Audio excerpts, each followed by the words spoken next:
तर आपण पाहतोय गुलाबराव पाटील यांनी शेतकऱ्यांबाबत केलेल्या वक्तव्यानंतर त्यांच्यावर टीकेची झोड उठू लागली आहे। अशात आता राज्याचे कृषी मंत्री दत्तात्रय भरणे यांनी त्यांची पाठराखण केली आहे। गुलाबराव पाटील यांच्या वक्तव्याचा विपर्यास करण्यात आल्याची प्रतिक्रिया दत्तात्रय भरणे यांनी दिली।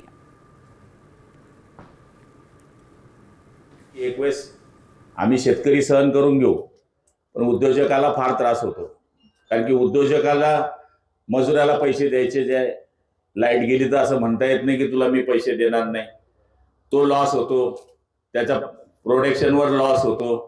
आणि दुसरा नवीन येणारा उद्योग काय म्हणतो की जाऊ द्या साला, इथं लाईटच मिळत नाही तर कशाला उद्योग टाकायचा। आमची हात जोडून विनंती, एक वेळेस थोडासा शेतकऱ्यांना थोडा त्रास झाला तर आम्ही सहन करू, पण आमच्या उद्योजकांना त्रास होऊ देऊ नका, एवढीच आमची हात जोडून विनंती आहे। तो मेळावा उद्योजकाच्या तिथले एमएससी ह्याचा होता, त्यांनी ते बारीक छोटासा कार्यक्रम घेतला होता।